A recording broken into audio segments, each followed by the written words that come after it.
Being in Chipping Norton for a day or two, you realise how many notable people live actually in the town or just out of the town, just up the road. John Holmes, the author of The Politics of Humanity, the reality of relief aid. You actually are almost a local, aren't you? Yes, I live in Ditchley Park, which is 6 miles away at most, so very close. And there's a bit of a history with Ditchley Park, isn't there? Going back to the last war, wasn't it? Ditchley was where Winston Churchill spent a lot of time at the weekend during the first couple of years of the war, because they were frightened that Chequers would be bombed by the Nazi bombers when the moon was high, as they rather romantically put it, in other words, when the sky was clear. So he used to come to Ditchley and spend weekends there, and it played a very important role in attracting Americans to come and talk to him at Ditchley, and for his efforts to pull the Americans into the war. Beautiful place. But your book, The Politics of Humanity, how did you become involved in global humanitarian efforts? Well, by accident, essentially, because I was ambassador in Paris in the early 2000s, and I was leaving there in late 2006, early 2007, and Tony Blair rang me up one day. I used to work for him, and I knew him when he was still Prime Minister then. And he said, we want someone to go and be the senior British representative in the United Nations Secretariat in New York. And what he wanted was for me to take on the role of head of political affairs, diplomatic affairs, if you like. But when I got to New York to talk to the then Secretary General, that job was taken. So he said, well, why don't you take the humanitarian job? To which I said, well, I don't know anything about humanitarian affairs, and I'm not sure being British is a cuddly enough nationality in this day and age to do that. But anyway, he persuaded me, and other people persuaded me in the end to take it on, so that's what I did. I suppose now we tend to think that with 24-hour news, we all know what's happening in the world, and everyone, hopefully, most people have got good intentions. So if you know and you want to solve it, the politics of humanity would seem to be solved, but probably they're not. Well, they're not. I mean, humanitarian aid is vital, and keeping people alive and keeping them in hopefully in a condition of minimum human dignity is possible, and we do that. But that doesn't solve the problem, especially if it's a conflict. The underlying problem has to be solved by the politicians. And the problem is sometimes you're keeping people alive, but you're giving people a reason not to fix the problem. And if you think about Darfur, where we've been for 10 years now, more than 10 years, giving humanitarian aid and the problem is not fixed, you begin to wonder. In any case, there are places where the media focus on, and there's a big sort of hoo-ha about some disaster, as in the Haiti earthquake in early 2010. And then there are other places like the Central African Republic where conditions are terrible, no one's ever heard of it, no one ever goes there, and the media aren't interested. So we have to try and make sure that we're not just going where the media go. And is the media good at getting the nuance over, at getting the underlying story over, getting the depth over? No. I thought you might say that. But I mean, the media are very important. I mean, it depends. There are journalists who will who are genuinely interested in telling the story as it is. There are others who are just genuinely interested in getting a quick headline, whether it be for the sufferings of people or whether it be for the imagined or real failings of the humanitarian community. There's all sorts out there. But I'm afraid the media these days does not lend itself to in-depth treatment, particularly the televised media. You only get 1 minute. You can't get a lot of depth in that.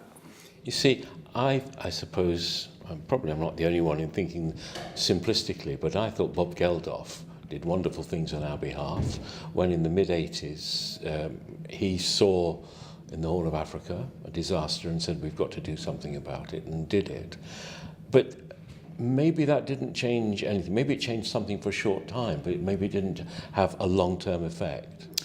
I think that's right. I mean, I think he did mobilise a lot of help for people who were desperately in need of help because there was a real famine on at the time.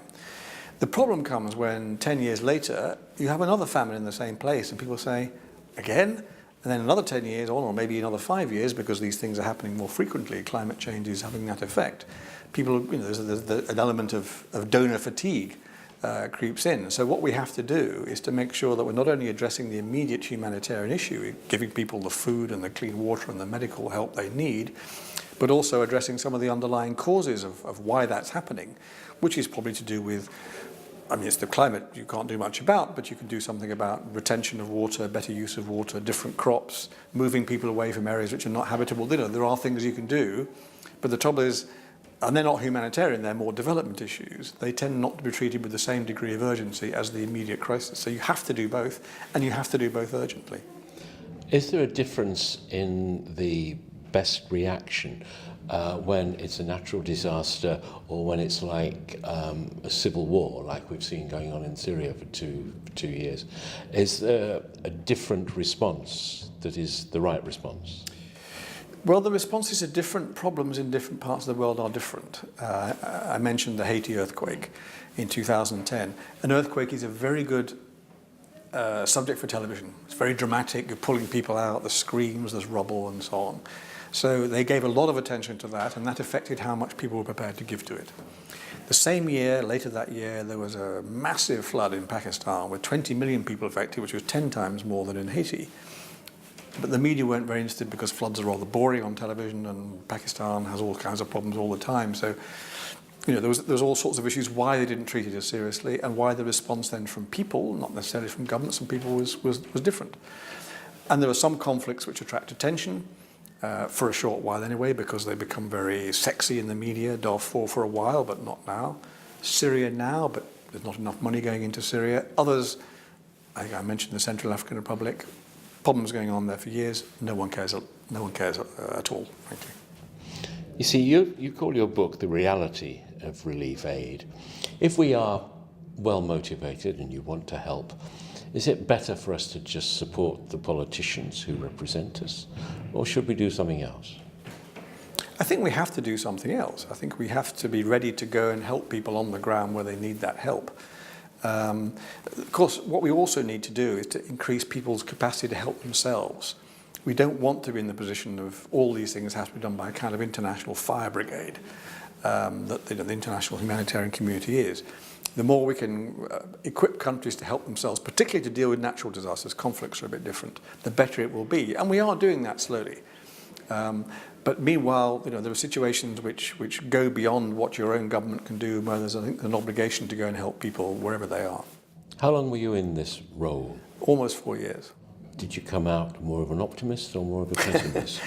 I came out probably a bit more of a pessimist about human nature in some ways, because you see some of the things that people do to each other, particularly terrors like sexual violence in Eastern Congo, for example.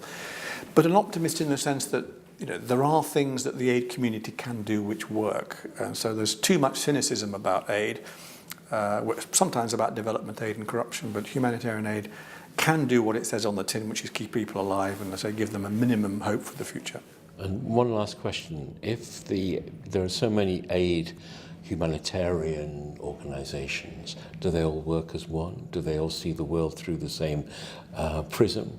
No. But that's a big disadvantage. It's a very fragmented system, if you like, and that's one of the reasons why my job existed, to try and coordinate them. But there are advantages as well, because you have the advantages of diversity and emulation and innovation, which you wouldn't have if there was just one humanitarian organisation in the world responsible for doing everything. It would become a bureaucratic monster and it would not be effective. John Holmes, thank you. Pleasure.